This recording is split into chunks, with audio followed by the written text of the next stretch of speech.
Look at this crap. It's 2D, it's 4x3, it has pixel graphics, and the music is just a bunch of beeps and boops. Wouldn't you rather play a fully 3D game with great graphics and gameplay similar to God of War and Devil May Cry? Well, there you go. Welcome to Rygar, the Legendary Adventure, an action-adventure video game developed and published by Tecmo for the good old PS2 back in 2002. It's based on the original Rygar arcade you saw before. Is it a sequel? Is it a remake?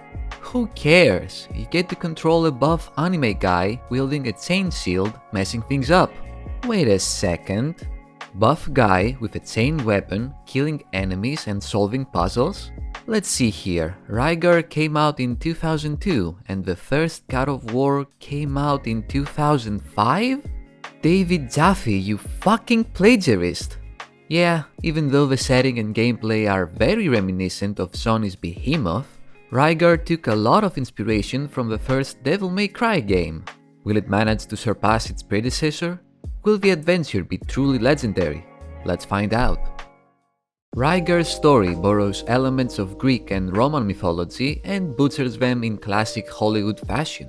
On the island of Argus, our hero is about to receive a Wreath of Valor from Princess Harmonia when suddenly a bunch of titans attack and destroy everything.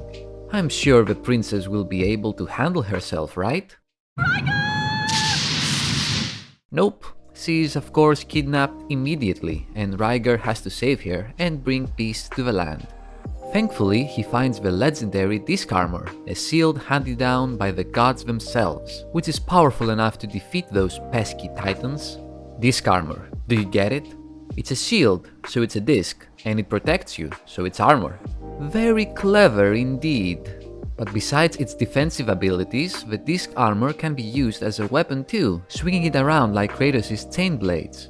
And that's pretty much the whole game. You defeat enemies, you solve puzzles, and increase your stats finding hidden bonus items. Throughout the game you'll find tablets that expand the game's lore, giving you information about the bosses you defeat or the titans themselves. Nothing too fascinating, but it fleshes things out a bit, if you care about that stuff. Since this is obviously a Japanese game with an English dub, the dialogue is hilarious and the voice acting as cringy as it can get. Was that the guard dog of Hades? No, it was not. It was the Fang that rages against injustice. Fang of Rage, fight with me! But I didn't mind it at all really, it made the action funnier and the game feel like an old B-movie. Anyway, after you're done with all the introductory cutscenes, you take control of your character, ready to save the world. Let's hope the gameplay isn't as bad as the voice acting. From a quick glance, you could describe Rygar as your typical action-adventure game, inspired by Devil May Cry in most of its aspects. However, there are many little things that make the experience not as polished or fluid as you would expect. Before I start ranting about the gameplay like some disgruntled gaming geek, let's talk about the game's presentation. The first level doesn't really paint a good picture of what to expect, but if you persist, things get drastically better. You will mostly be exploring ancient temples and vast open environments such as caves, cliffs, or even beaches. Everything looks great, the graphics are crisp and detailed, although I detected some repeating textures in some areas. The art style does a good job of portraying ancient Greek monuments and areas, with an anime flair to it of course. The animations are also very fancy and fluid, as you would expect from such a game. The enemy and boss designs definitely stole the show for me, even though they had nothing to do with their source material. Just look at this boss here, Hecaton Kyris. In ancient Greek mythology, these creatures had 100 arms, hence the name. Not only does this motherfucker not have 100 arms, he has a horse stuck inside him for some reason. That didn't sound good. But it's that unique design that made the boss fights much more memorable and interesting. As for the sound, it's nothing too remarkable. The music was a good companion to the action, evoking a feeling of adventure and excitement, but it didn't really manage to woo me, so to speak. It was good enough for what it was, pretty much. Well, I can't put it off any longer, let's talk about the gameplay. Unfortunately, it's the weakest aspect of the game, and I didn't enjoy it that much. In God of War and Devil May Cry, everything feels so fluid and smooth, like Danny DeVito from that episode of It's Always Sunny in Philadelphia. Here though, everything is as stiff as Rygar after looking at Princess Harmonia's OnlyFans. Let's start with the camera. It's fixed. Nothing too unusual about that. Lots of action games have a fixed camera and it works just fine, making everything look grander and more cinematic. Well, in Rygar, the level design is so vertical, claustrophobic and complex, while the camera transitions are so numerous and nonsensical. You just end up feeling disorientated and confused. The camera keeps changing when you don't want it to change, like in the middle of dodging traps, and it doesn't change when you want it to change, like fighting enemies at the very end of a corridor. Just stop changing my camera every step I take, Jesus Christ! Then you have the levels themselves. Every area is its own self-contained little hub that connects with each other into a larger world. You have to look around and explore to unlock new areas to progress, secret power-ups that boost your health and mana, and various restorative items. All that's great, but everything is so twisty and complicated without any clear signposting on where to go next. Combine that with the camera and navigation is just painful. You have a map you can use, but it won't help you much since it doesn't even have a proper legend. Also, some of the things you gotta do to progress are stupidly cryptic. You have to knock down this column here to progress. You can't just hit it, you have to jump and then hit it. Makes no goddamn sense.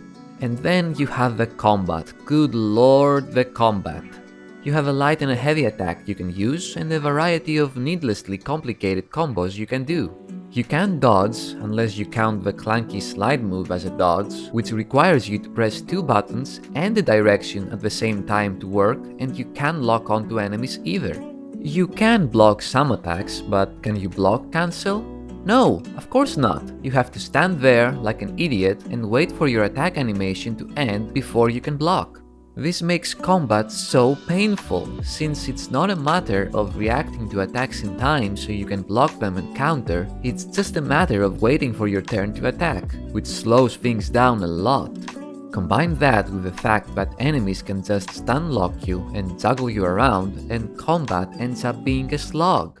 Throughout your travels you do find different disc armors you can use, with each one having different moves and stats, but it doesn't feel very rewarding, because you're basically unlocking a different weapon skin with slightly different moves. Why on earth do you have to use different weapons to swing vertically and horizontally? You're using a shield on a chain, it can fucking take advantage of all 3 dimensions. On the more positive side of things though, each weapon can summon a different mythological beast to perform a powerful attack, which is pretty cool to watch and can help a lot during boss battles. You can also upgrade your weapons using points found in spheres? Really guys, couldn't you just call them orbs like everyone else? Most of the environment in Rygar is destructible, which actually impressed the hell out of me, since it made everything more interactive and visceral. Destroying stuff also rewards you with spheres, so you'll be spending most of your time breaking pots and rubble, which drags things out unnecessarily. Enemies on the other hand rarely reward you with anything, and they keep respawning for some reason, like I'm having fun fighting them over and over and over and I just want more. Yeah, I ended up running away from everything because it's such a clunky mess. You're just wandering around aimlessly until you find the right path, and fighting enemies is annoying and takes too long. There is great potential here, but unfortunately it wasn't utilized to its full extent. Is Rygar, the legendary adventure, a great game? Not really, no. It feels too derivative to stand on its own. Is it a good game then? Well, it's an alright game, I can say that much. I enjoyed the presentation and its art style, and the story was hilariously goofy, but the navigation was confusing, the camera vomit-inducing, and the combat clunky as hell, resulting in a painful experience. If you're really into Devil May Cry clones and can stomach a bit of jankiness, you could give it a try. Otherwise, you can always replay God of War for the millionth time. And that's all I had to say about Rygar, the legendary adventure. Thank you very much for watching, I hope you enjoyed it. Leave a like if you did, comment your thoughts below, and subscribe for more stuff. You know how it goes. Have a great day, and until next time, take care and have fun.